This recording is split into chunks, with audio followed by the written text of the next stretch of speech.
Hi everyone, and welcome to Elite Rugby S&C podcast. First off, if you haven't already, sign up and join Elite Rugby S&C today. We provide you all your strength, conditioning, speed, and recovery needs. You can try before you buy, so try our 7-day $7 trial to get a taste of what we offer here at Elite Rugby S&C. You can sign up to our newsletter and receive free bonus content each and every single week. So take your game to the next level, become a beast, and join Elite Rugby S&C today. So in today's episode, Ben and I are answering 7 random questions that we wrote up for each other. Each question was around S&C, or is about life, or it's just about our favorite opinion on something, or just about a book that we would recommend. This was a really fun episode, and we're going to look to do this one again in the future. So if you do have any questions that you want us to answer, please send them through. So thanks for tuning in, guys, and we hope you enjoy it.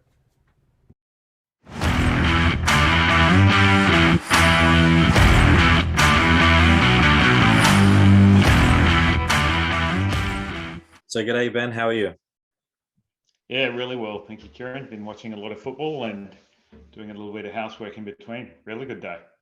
It's a good day. Yeah, it's beautiful weather, and yeah, it's been really good to see some great quality rugby being played. A couple of lopsided scores, but it's still great to watch some good tries being played. But the game against the Blues and the Brumbies, and then just the Waratahs and the Highlanders was some really good contests.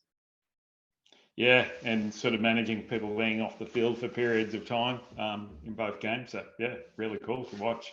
It's exciting times to see what this week holds, because teams don't have a locked in positions sort of besides the Blues. There can be a lot of changing on that ladder. So going to be some great games coming up this week.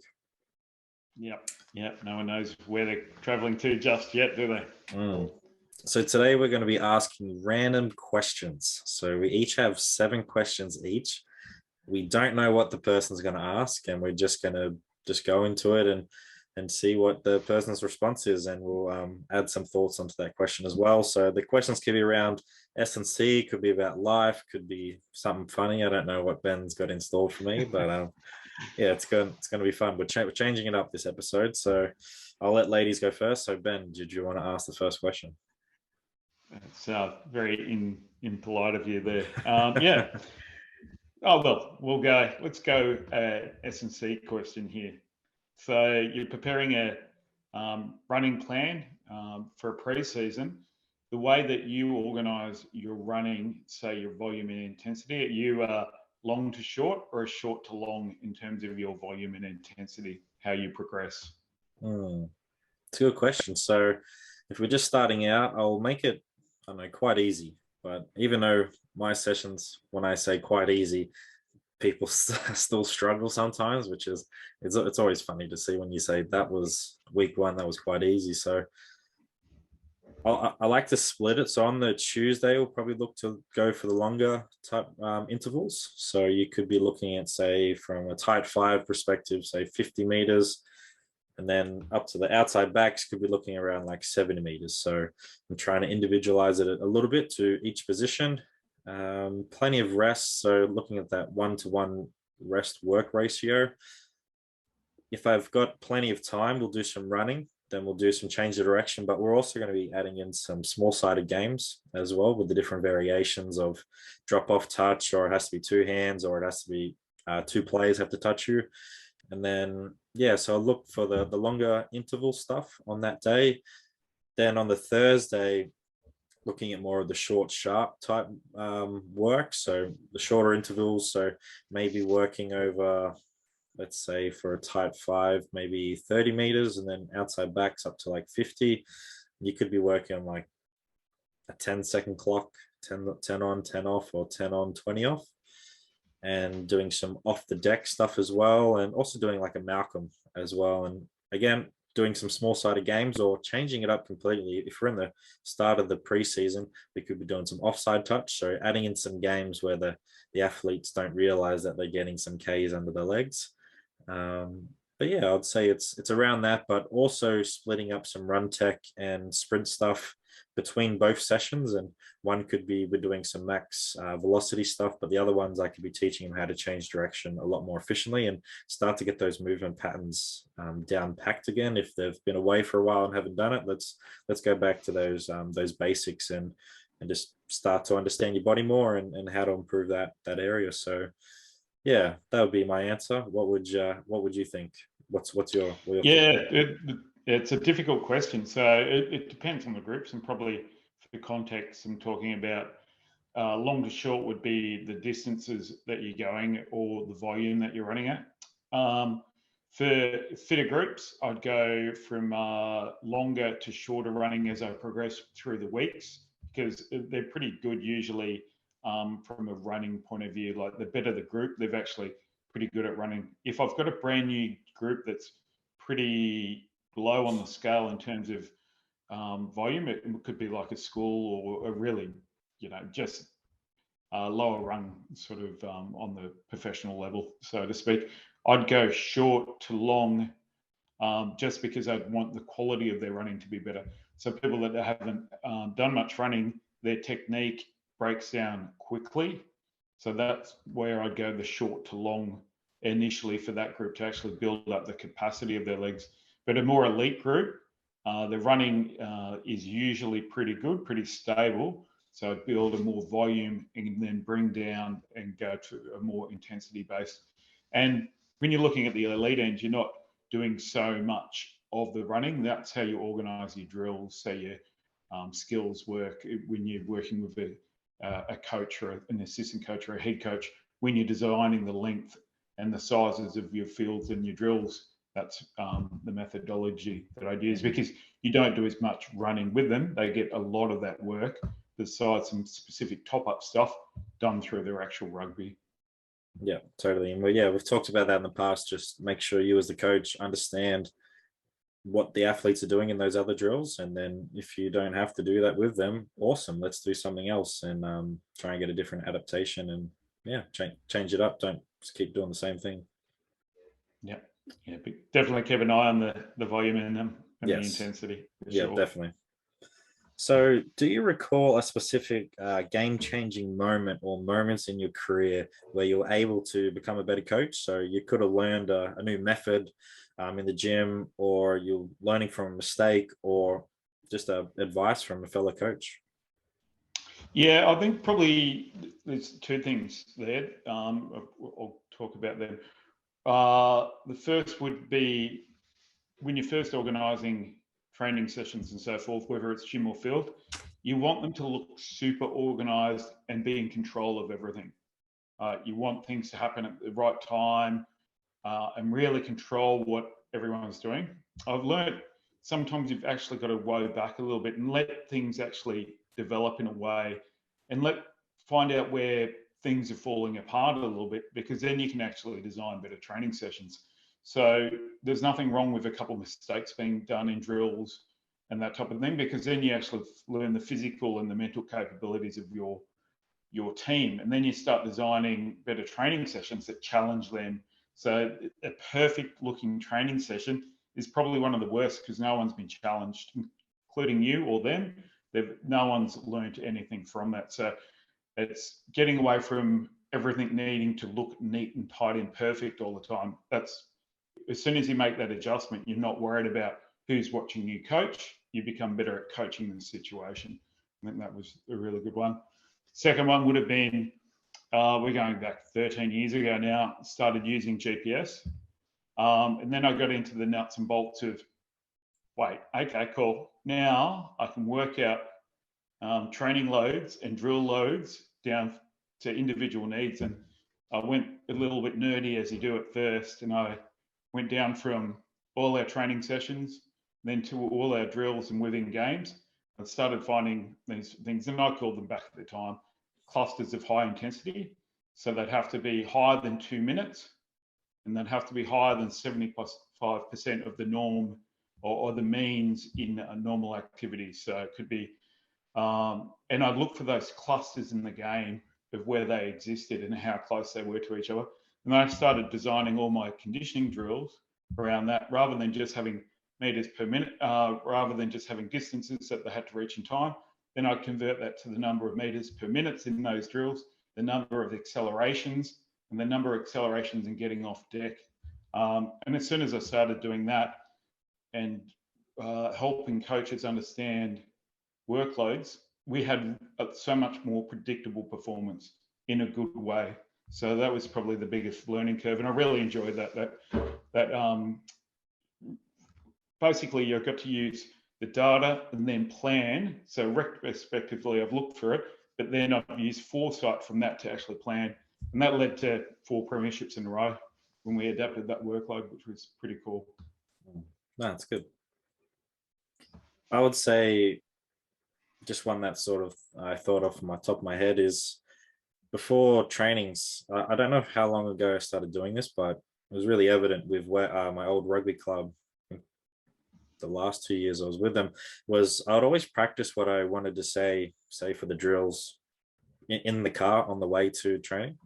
So I have a book that I'd write all my distances down and timings and reps and sets and all that, but I would want to try and memorize that, but I'd also want to be quite clear on what I'm trying to say as well, and not, because at times in the past I didn't do that, and then I would find myself just sort of repeating myself, not in a good way, and I wasn't able to project my voice as well as I could have. So I found and also it calms myself as well, because being in front of a group of say 40, potentially 50 people can be quite nerve-wracking, especially when you have to yell so everyone can hear you. So yeah, that was a sort of game changing for me, was just preparing myself, making sure I have everything written down, ready to go, and just trying to be a bit more calm in the moment. Yeah, it's interesting that you say that. I used to get sheets of paper that I was doing in the sessions and so forth, and I'd actually have them in paper plastic bags, or that I could actually see and have them. And as you coach, you actually get more and more organized, because like at the elite level, you don't lose 10 seconds. If you lose 10 seconds, there's a review going on. Where did that 10 seconds go? So that's good. All right, it's your turn. Yep. Okay. It's going to challenge you a little bit, and we'll get some insight into you, just preparing you. Now, in your program, right, you've only got the opportunity to do one hamstring exercise for strength or capacity in a training week. What exercise are you choosing and why? Can it be still the same exercise, but can you do different variations of it during the week, or is it just that's probably a great answer? Yeah, I'll let you go. Okay. If I just had to pick one, I would probably just go with an RDL, so barbell, and if I'm able to change up the variation of it, I'll do double leg to a single leg, or to say like a landmine, or along that, or a B stance as well. So I like that exercise just from learning from people like yourself, and also other S&C coaches at from uni, is sort of like the EMG activity. It's pretty good across the whole muscle belly, and it's getting that distal and proximal, and getting more biceps femoris to membranosus, and it's pretty good all-around exercise, I would say. And a hinge movement is quite important for a lot of other movements as well. So if an athlete can do that quite well, I think it's going to just be really good for all the other exercises that I'm trying to teach them as well. So yeah, I'll go the barbell RDL and the different variations that I could do throughout the week with that. What would be your answer? Even though I already know what your answer is going to be. Do you? What's my answer then? You're going to say probably something isometric in the GHD, I would say. Yeah, and only purely because that's something that happened to me, and I was lucky enough to do NordBoard testing pre and post, and then over 8 weeks. So I only got to pick one just because we started coming in season, and had some guys with some pretty poor backgrounds. One guy had 2 ACL recons 2 years in a row, and he was either going to make it or not. So the first exercise I would choose which everyone will be doing, is running. Yep, absolutely running, because they need to do that. But the second one, yeah, it's a GHD or a Bosch type of work, and it's, you can do double leg, single leg. But what I found was a really good one was one where you're locked in isometrically, but you're rotating and pressing plates out. Just found that when we did null ball testing pre and post, all the asymmetries improved. Okay, so we did an isometric test for strength, but we did basically an exercise that you have your knee bent at 20 degrees, and it's more that you think more the distal, it's the foot strike position, which is where that usually goes wrong. And it had the ability to work the whole hamstring. So we had medial, lateral, we had distal and proximal, all getting developed from the one exercise. Similar to what you were doing though, but you can do different things with it. You can do isometric, you can do isotonic, so eccentric, concentric. You can do rotations with it. You can also do some things where you have reactive strength. So you've, in those positions, you're holding like a weight plate, you drop it and then catch it. So you've got that sudden massive impulse. So you've got a little bit of a contraction there already, and then an extra impulse similar to running. So you'll find that you can really challenge a hamstring in more ways that are probably carry over, hopefully a little bit more. So, and yeah, difficult situation. I had to choose one, so that's the one I chose. Awesome. So how do you, as the S&C coach, contribute to making a successful team on and off the field?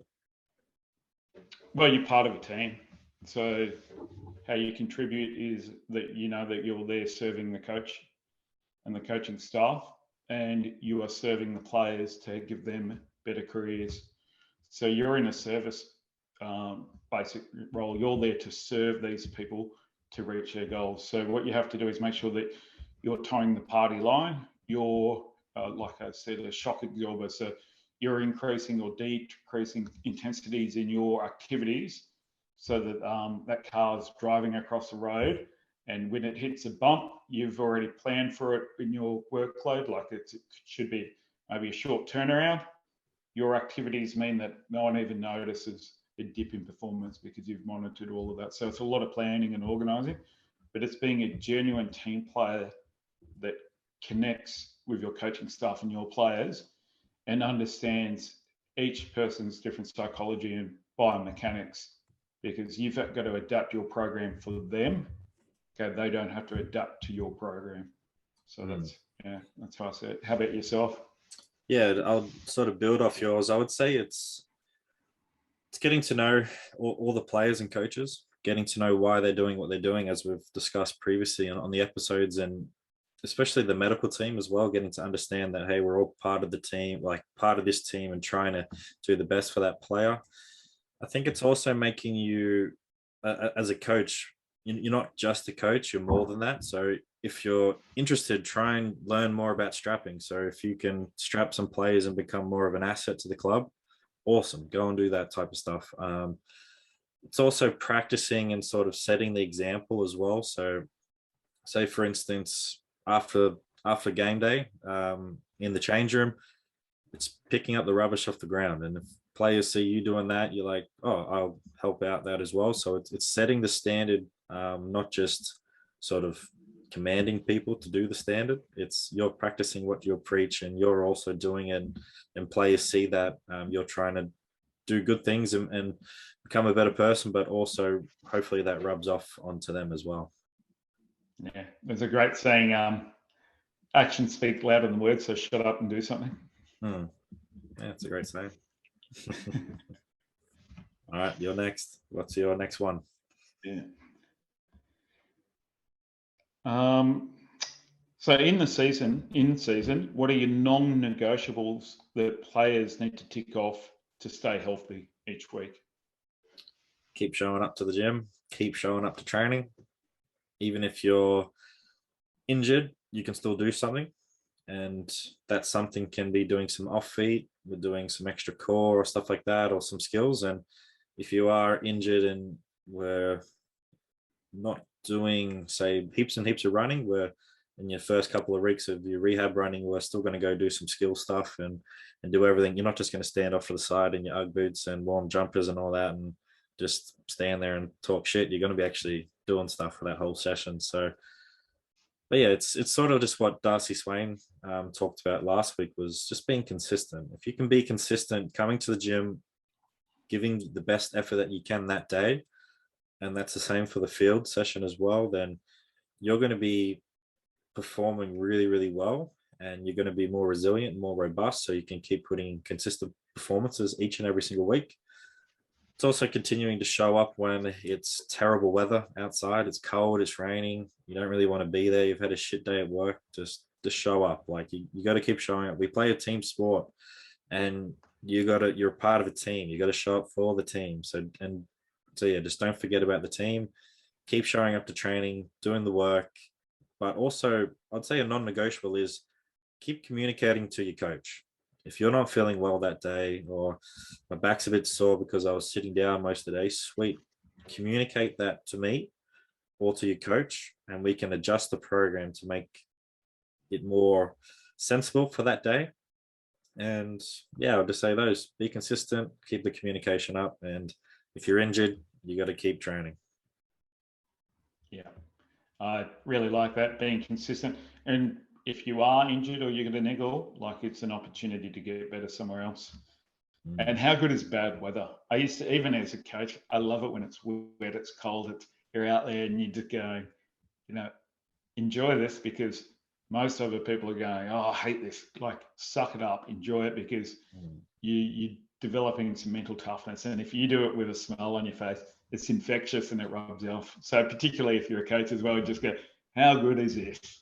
We get to muck around and play in the footy in the freezing cold, the wet, whatever it is, or the hot. Just love it, because at the end of that session, you're going to be prouder of yourself than if it was a perfect day.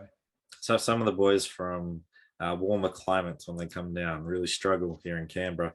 So when they're saying, oh, it's cold, it's freezing, well, put another jumper on. You can always take layers off, like just little things like that. You just like, well, wear pants at the beginning and then take them off. Then you're not so cold. So yeah, it's always funny. Never tell an S&C coach you're cold. I've got a cure for you. It's called training harder with more intensity, mate. Yeah, but yeah. Cool. What about yourself? What are some non-negotiables? I think there's consistency. It's turning up. Once you're there, you will put in a good job, and just forgiving yourself for not having a perfect day. That's okay. That happens. But be really hard on yourself for cutting corners or being lazy. Like, don't accept that. You wouldn't accept that from other people, but the main person that you've got to accept that is from you. Okay, you're there. Once you're there, let's rip in and do everything possible that I can to prepare and be a better player, and enjoy it. Like, your youth and your body, they're there for like this game for not a long period of time. So the fact that you get to do it is a privilege, and really enjoy that privilege. Totally. Yeah. So what was your favorite moment as a player, and what has been your favorite moment as a coach? Yeah, favorite moment as a player. I think you look back at it, it's not games. It's just the friends and the mates and some of the training sessions. And look, winning some really cool games is always good. But it's just the good times that you have with those people around you. And I think that still happens when you're a coach. It's a little bit more serious. But probably my favorite is lucky to win a few premierships and do different stuff. But I think the Super Rugby AU winning that was special. That was, that's a hard year for everyone. Like, we had to travel because of the bushfires. We had to train for a couple of weeks up in Newcastle. Then we came back and there was a mumps outbreak in the team, and the guys had to isolate from that group. And luckily, I had a booster only a couple of months before on a few things. So the lumpy group, as we call them, they would isolate and train in my gym at my house, in my shed. So 6 or 7 Brumbies guys there with these massive necks and looking all funny. That was quite good. So we had some practice on cleaning equipment and socially distancing, and then COVID cut in. Then we had to find some really cool ways to keep the guys training and motivated through that COVID period. And I think we did that really well. We had such a good group, but particularly the S&C staff, we really kept our eye on those guys and kept them going, and full credit to them. So when we came back, we just kicked on from where we'd finished that season, and to win it really hard at that last minute through all that adversity. It looked like we weren't going to have jobs until one day before a JobKeeper kicked in, and we all just, no one panicked. We all just got in there and did that. And these guys had massive pay cuts. Like they were down to 30% of what they normally pay, and they were diligent and just as hardworking. You could tell that they still loved playing rugby. So that was probably the coolest moment. Yeah, really cool achievement. How about you? I'd say as a player, I've had a few injuries in my time, so it was coming back from that injury and being able to perform at a good level. So it was back at the end of my first year in college rugby. So in Australia, we have college, year 11 and 12, or it's more here in Canberra, to be honest. So I was playing second 15 that year, and I got injured halfway through the season. I did my syndesmosis, and that was a 6-7 month recovery rehab from that. So it was being able to recover from that, play a season of first 15, which was really, really cool, and then also get picked for a representative team as well. So that was a really cool achievement as a player. And obviously then out of that, in going into grade footy, winning a couple of grand finals is pretty cool. It's a good experience because you've done all that hard work and it just pays off, which is really, really cool. And let's say also making like my first grade debut, that was really cool. That was really unexpected. I was in the showers that day and they're like, certain someone isn't, it was Connell McInerney he wasn't playing. So I was pretty much just in my budgies in the showers. Like, you got to dry off and go sit on the bench. I was like, all right, sweet. So that, yeah, that I even got a photo with you on that day, actually. You did. That was, it was a really cool day. And then I would say as a coach, I think the last few years going to a club that wasn't really successful for a while and playing against teams that people would just say, you're not going to win. And you'd see like throughout the week, they would give their predictions of scores and which team is going to win, and just no one giving us any credit. And I think each time we beat one of those better teams, I think I really enjoyed those moments as a coach, watching my players beat that team and beat them quite comfortably sometimes as well. So I think those moments are really special, and I loved it when the boys got around each other and really celebrated, because they worked really hard to beat the top team. And yeah, I would say those moments as a coach, you can't really beat them, I would say. Yeah, really cool. Very similar. Your turn, mate. Yeah. So you're trapped in a props body. Is that why you had to give up goal kicking for your school team? Yeah, unfortunately, as soon as it was, as people, if you're not aware, I used to kick from pretty much like when I first started playing rugby, and I can still kick today. And it wasn't until probably under 16s that I sort of decided, I still want to kick, but I'd also let other kickers in the back line kick, because they were also really, really good. So it was knowing that they might be a bit better than me in certain things. And then when I got to year 11 and 12, yeah, unfortunately, the coach at the time, well, for second grade, I kicked a little bit, but then I got hurt, and then it wasn't. Yeah, first 15, the coach at the time, Dan Hoops, said he wouldn't have a forward kicking, so had to give it up, unfortunately. Even though at the time I was kicking it pretty well, and I do remember I did have a few times where I was able to drop kick and kick and play as well, and did a good job. So yeah, it was disappointing that I wasn't able to continue on, but at the same time, if we did score a try, I was pretty puffed. So to have to gather my breath and then kick a footy, at times I was glad I wasn't kicking it, so but yeah, it was good fun and a great skill. And I'm sure every rugby team that you see on their Instagram, you'll see a prop kicking after training, and it's really cool to see some big guys slotting them from the sideline. Absolutely. That's funny. So it is your props body that lets you down, not your skill. Probably. And it's always hard to kick a footy when you're wearing thick metal boots, studs, sorry. So that makes it a little bit harder. And I remember there was a time, I think it was when I got to 15, I had to stop buying metal backs boots and I had to start buying proper scrummaging boots because when it gets pretty wet, it's hard to grip the ground.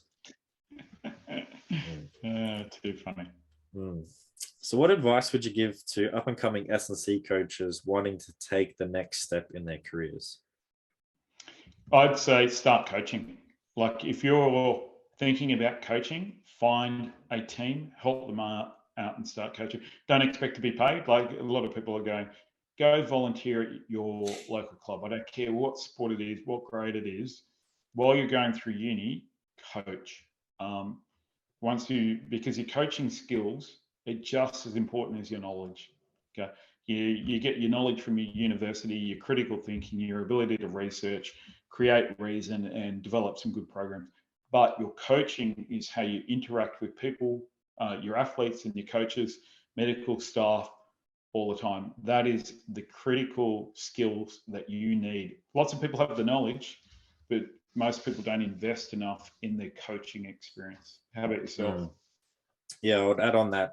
Try and find a mentor or mentors and try and catch up with them maybe every 3 to 4 weeks or every 4 to 6 weeks and bounce ideas off them. So if you have been coaching for a while but still very new to the game, and say you're doing some internship and then you got to be able to coach that team, having that mentor, you can bounce, like you can send your program to them, just like, hey, do you think this is sensible for what I'm trying to achieve and the goals of the team? And you can just ask simple questions that you're just really unsure about, and then your mentor can be like, yep, and give you more advice. Or they could also point you in another direction to another coach as well that could possibly help. And then you're building up your name, you're also building up your reputation and building connections, and you don't know who your next boss is going to be. And if you've already made that connection with that mentor and they know what you're capable of, then you could potentially get that role as well. So I would say find a mentor. Doesn't matter how long you've been coaching. You could be a very old coach. Having a mentor and someone to bounce ideas off is really valuable, and I think everyone should do that. Yeah, absolutely. I'd say one thing too, and it's probably a real credit to when I went through uni. We did a lot of where the video camera was on us coaching, and then you'd actually critically look at yourself and have this little sheet that you'd go through and just what cues did you use, what reaction came out of the athletes, and all that type of stuff. Then you're actually reviewing your performance. You think of when you watch teams that've got video reviews, reviewing your own performance coaching, it's difficult at the beginning, it's really hard, but it can create years of growth in a very short period of time if you do that a couple of times a week as well. Awesome. Hi everyone, we just wanted to take a break from this episode. We hope you are enjoying this episode so far, and also all the content we have produced. We appreciate all the support from our listeners and followers so far. If you haven't already, sign up to Elite Rugby SandC newsletter today. We provide you free, exclusive content each and every single week to our subscribers. Link in the bio. Remember to like, subscribe, and share Elite Rugby SandC on social media to all your friends and families. So thanks again for your support, and now back to the episode. So it's your turn next, mate. Yeah, thank you. Did you forget your reading glasses, did you? Yeah, I did. Did you forget your manners? No, yes, no, you did. Well, what is your go-to motivation technique to get people to buy in and train hard? I wouldn't say I have a go-to. It's probably really building up that relationship with that person and knowing how to read them. So some people might be harder to read, some people might be easier to read, especially if they're having a bad day. And it's knowing what questions to ask and what questions to avoid as well. You don't want to tick that time bomb sometimes. So yeah, I would say it's once you've built that foundation, it's understanding and reminding that person why they're doing what they're doing as well. So one technique that I do at the moment with my current training group with the Air Force is when they tell me something meaningful to them, it might not be really meaningful to them, but say for instance, such and such plays netball. I'm writing that down on a Word document so I can remember that. So then when I have a next conversation with them, if I have a meeting with them, then I can bring that topic up and ask them, how is that going? How's your partner going? How's your dog going? And I think all those little conversations that you have and meetings really add up over time. And then once I've understood what they're trying to do, then that's how I get them remotivated if they're having a really bad day or a challenging day, as I like to say, or a character building day.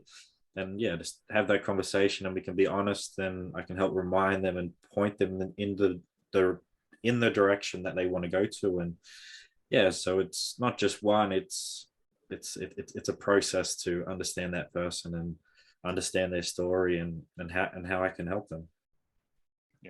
Yeah, genuine connection there. That's and showing an interest. Really good. Do you have a special technique? Like there's a video you just put on and bang, everyone's motivated, or? No, I'll save the video answer for a little bit later. But it's really, hopefully you've gone through it and done some goal setting with them before. Like if you can do some goal setting at the beginning, and it's really hard for people to do a bit of goal setting because they go, oh, I want to lift this much, I want to do this. So I try and bring it back down to, we're two people sitting in a grandstand. We've been watching you play all season. How do you want these two people to talk about you as a rugby player? And then they start getting into, the skills, the work ethic, what's needed. And then you draw that back to the physical capabilities that they need to work on to get that.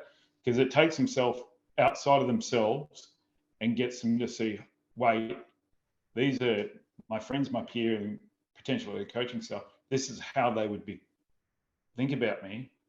How can I influence the way they think about me? And some of it's your training behaviors and your physical capabilities and your skill level. You can work on all of those. So you can control the narrative of how people are talking about you by doing some really good goal setting. So when they have those low moments, just little chats, remember your goal setting. Okay, this is one of those days where it's going to challenge you because you're not quite feeling up to it, but let's see if you really are. Yeah, I like that a lot. It's good. So my turn. So this is a good one, I reckon. This is one of my favorite ones. So what is a hard truth a rugby coach, so not an S&C coach, a rugby coach needs to hear? So for example, that drill you are doing, it's pretty much a waste of time and you're not really achieving the thing that you want to achieve. Yeah, what's a hard truth? What's the question there? Oh, it's just a hard truth, like a coach needs to hear. So what is that hard truth they need to hear? So in my time, I've seen quite a few skills drills being done, and I'm just shaking my head and just like, that's just a shit drill. Like, why are you doing that type of thing? If that makes sense. Yeah. And that's your job. There's lots of moments like that. It's understanding what they're trying to get out of the drill and then going, oh, okay, this is how we could change this. But there's lots of things around it. A lot of people don't like having those awkward conversations, and that's usually because they don't feel confident with what they can provide, but also you haven't built enough rapport with that person for them to know that it's not a criticism. You're actually trying to get understand and be better as a whole team. And to do that, you've got to allow them to have conversations with you about that as well. Okay, so that's where if you have to broach a hard topic, you go, well, with this drill, I'm not quite sure it's getting a goal. This is how I change it. Are there any drills that you've seen me do that we need to make some adjustments so that they meet some criteria as well? Then you put your hand up and go, I'm not perfect as well, and there's things I need to work on. That's how you gain trust. No, it's really good. It's a hard situation because as S&C coaches, we're not probably looked at for rugby skills and development, and from one of the head coaches' point of views. So it's a hard way to sort of start that conversation. Like I witnessed you doing this sort of skills drill, but I saw these poor movement behaviors. How can you make that drill a bit more efficient and better so we can achieve the outcomes that you want to achieve? Yeah, and what's really interesting now, when you think of modern rugby, think of the way Eddie Jones describes his coaches and S&C coaches. He sees them as assistant coaches as well. I've been lucky enough to work with people in teams where I look after a certain skill area, whether that's change of direction, power and contact, and pre-contact work or post-contact work, where it's it could be termed skills, but because of the biomechanical understanding from years of training in university and so forth, I have a good understanding of those principles. But it's always in the language that the coaches want to use. You'll find that the better S&C coaches are actually doing some skill stuff, but it's understanding that has to be negotiated and created before you start doing it. You just don't start doing it randomly. Yeah. Build that trust and rapport first. Yeah, absolutely. That's a good answer. All right, what's the next one? You've got an older, really cool cousin that's pretty experienced as a coach. What book would you recommend for him to get better at the moment? So a book recommendation. So hypothetically. You say a book recommendation? Yeah, basically. Okay. To get better in what aspects? Kieren, you know me. What do I need to get better in? Oh, you're talking about yourself. You said cool. I thought you were talking about the other side of the family. I'll give Simon a call. I'm not sure if he's coaching at the moment. I just got to look up to my little selection of books, but yeah, at the moment I'm reading Game of Thrones, so that really can't teach you much unless you want to learn about sabotage or something like that. I'd say like that's a good political system. Yeah. I'd say maybe you win in the locker room first. So I think I recommended that one to you a while ago, but it's literally just here. So if you're watching on YouTube, it's that one. So it's by a former NFL coach, so Mike Smith. I think he was with the Atlanta Falcons, and it's just talking about how they went from a really, really bad season or poor seasons and change that around to then get back into winning football and making the playoffs as well. And he just talks about the 7 C's to building a team, but it's also applicable to business and other sports and also life. So I'd say, you win the locker room first before you start winning games. And I think it goes back to pretty much everything that was spoken about today as well. Brilliant. I'll give it a read, or at least get the audio book so I can listen on the way. Yeah, it's a very, very easy read. So John Gordon, the author, he's really good at keeping it very simple. And he's also got another book called The Energy Bus. And that's pretty cool as well if you want to learn about how to get people on your bus and keep the energy as well. So yeah, I'd recommend those two. I've got some ideas, but that's probably like from bus trips, returning back from away games when your season's over. Easy enough. So yeah, would you have any recommendations? Yeah, really good book called Multipliers. So this is it's a book, and I'll remember the author in a little while. We can put it up, but it was a review of 150 different organisations, and then they looked into the management style within that, and then from that research they created a spectrum of multipliers to diminishers. So multipliers actually got more than 100% out of people. Their intelligence and their capacity grew under multipliers. In fact, they almost doubled some of the output, what they'd expect. That people would say that they actually grew productivity while versus diminishers, who tend to grab a whole lot of talent, but in a nutshell, feel that intelligence and talent is very rare. And therefore dismiss a lot of ideas and people actually, their capacity and their intelligence and their productivity diminishes under them. So it's a really good book of looking at leadership styles and how to be a good human to get the best out of people. You can't beat just being a good person, eh? Can't beat it.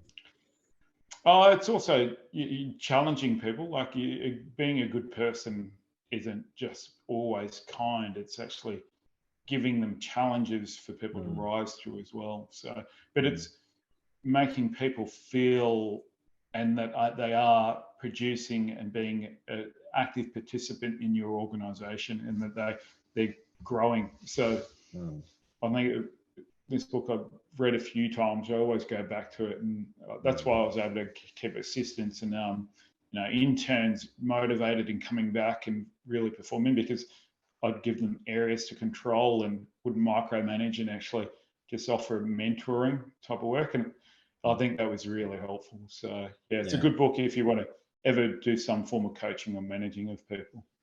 Awesome.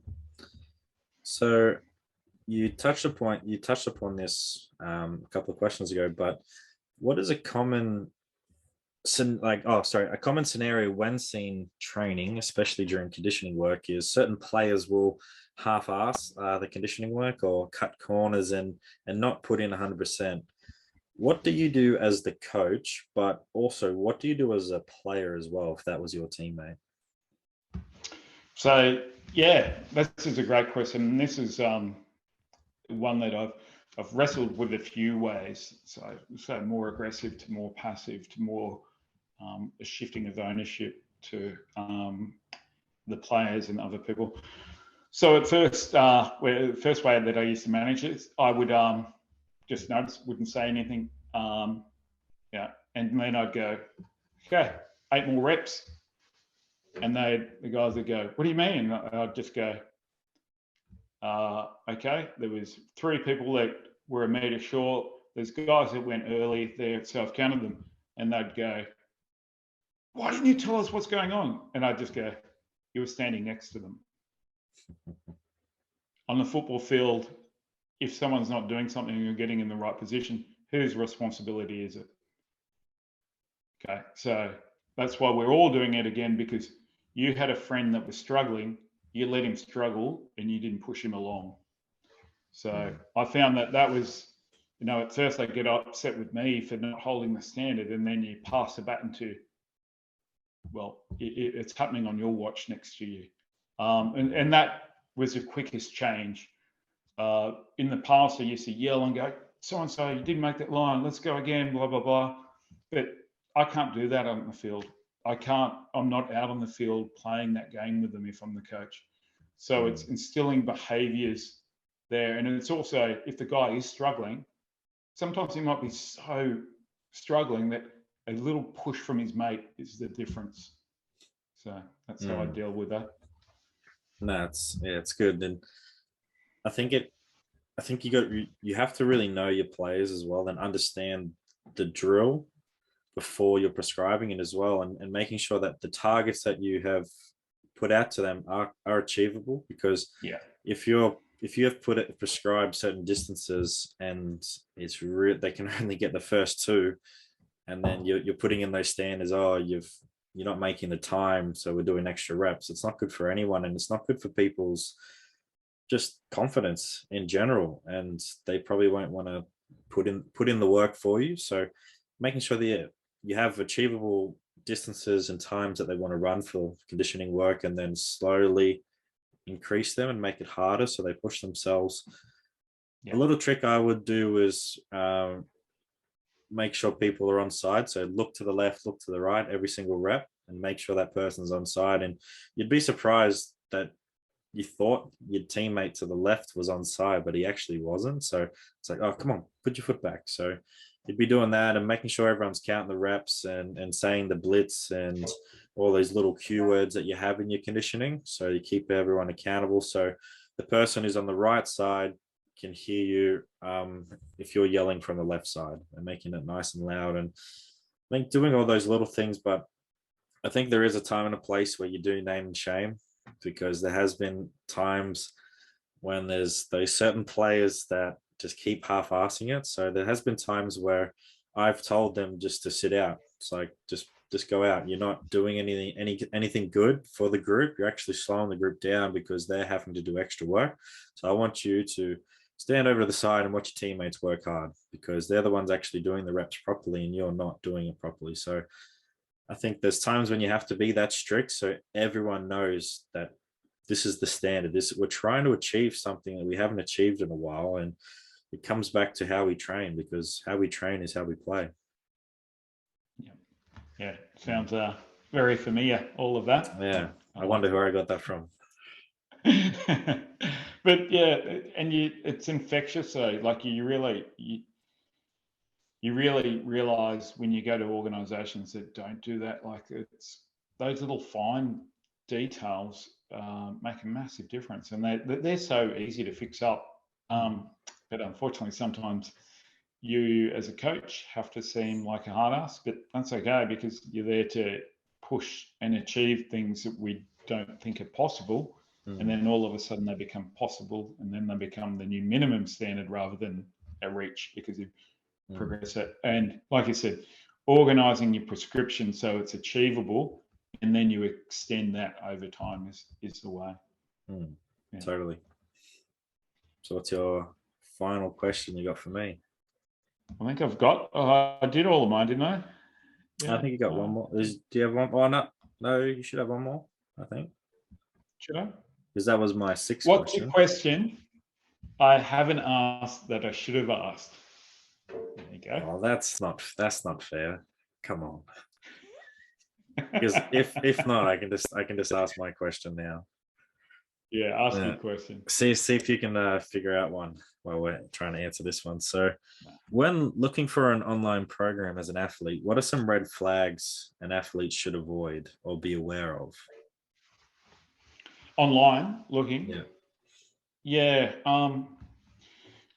it's really interesting. Like, check out the credentials of the people that are putting that stuff there. At the end of the day, who have they worked with? What have they worked with? Have they, it's not an education thing, but it's an experience and education thing. So a lot of people will put training programs on there based on, this is the type of training I like to do and I'm good at, and therefore this is what you need to do to reach this goal. Nothing's ever that binary. So I'd go for people that have an extensive coaching experience, and somewhere where you might know someone that's coached them. I'd actually ring up, send a message to someone who has actually been coached by that person, and then you'll have an understanding of what they like. And, to ask a couple of people, almost see it as if you were doing a job interview, you've met some people, then you're ringing their referees. That's how I'd actually look for a good coach. How about yourself? Yeah, it's pretty much looking at their resume, like what has been their experience. Are they actually, like, a big one for me? And some coaches say yes, some people say no, or they don't really care about it. But qualifications is huge for me. Like, is that person actually qualified, and have they got the educational experience, but obviously coaching experience as well? But are they actually accredited within the S&C community, or they're just saying that they're an S&C coach or a strength and conditioning coach, but they're not actually qualified? So it's really big for me, because if they are current, then they understand current practices of what is safe and what's not safe, and what's the best interest for that athlete as well. There is a certain few coaches that I do see on Instagram, unfortunately, claiming things that just aren't really there to be claimed. It's just silly what they're saying. And I won't name this person, but in their bio, they're saying they're a pro athlete trainer. They're sort of excel in biomechanics and movement research, and they're a trainer, they're a nutritionist, they're a run coach, and they're claiming a lot of these things. And that's a lot of red flags for me. Is if you have to put that in your Instagram bio, I think that's a big red flag for me.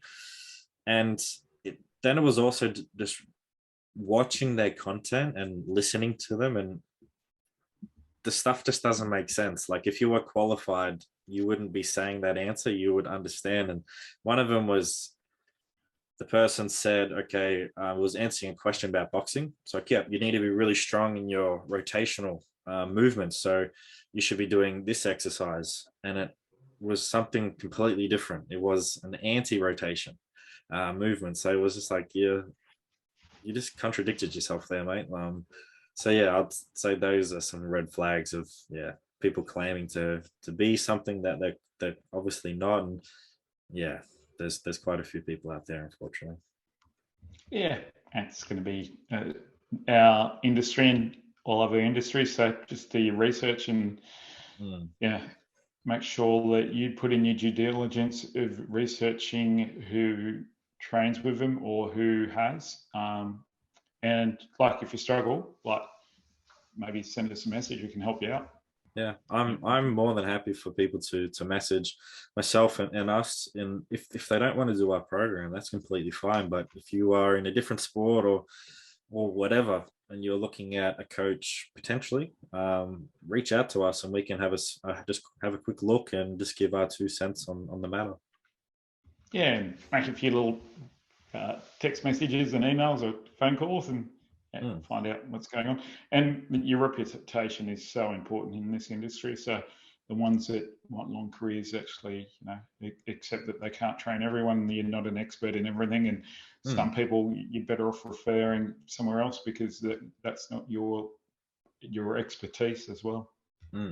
So did you think of that final question?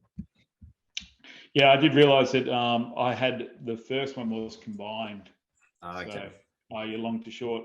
But going back to, let's re-loop it back to our first question.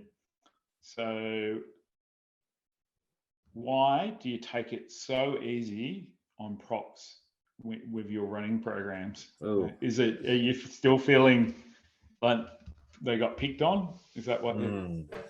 I don't think I would say I take it easy on them, because some of the fit ones I move up to the next group, to the second rows of the locks, and they give me those strange looks like, really? I'm not that fast. But I wouldn't necessarily take it easy on them, but I sort of understand that they need to be a powerful beast and need to be fast over, say, 10 to 20 meters, but they don't need to be running the same distance as a flanker or anything like that. So they do have a soft spot in my heart, unfortunately, but I wouldn't take it easy on them, but who knows? I might do.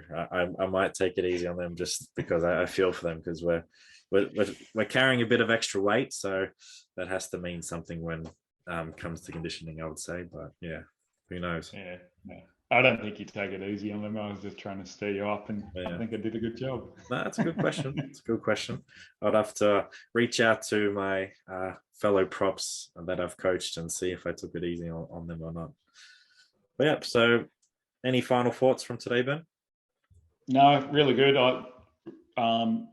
Hopefully people can give us some feedback if they like this format, or even what we could do is maybe we can get some people to come up with 7 questions that we've got to answer. So if you've got any fans out there that want to do that might be an idea as well. Yeah, totally. So today, random questions. We both answered 7 each, and I thought it was really cool. It was just something different that we're trying to do. So if you've got questions, please send them through. And thanks for listening again. So thanks Ben for jumping on. Yeah, thanks again, Kieren. Thank you for organising it. Really appreciate it. So thanks for tuning into another episode of Elite Rugby SandC podcast. Remember to like, subscribe, and rate Elite Rugby SandC on Spotify, YouTube, and follow us on Instagram. Sign up to become a beast today via the link in the description or via Instagram page. Also, sign up to our newsletter and receive free bonus content each and every single week. So don't wait, make that good decision and join Elite Rugby SandC today and take your game to the next level. So thank you everyone for listening, and thank you, Ben.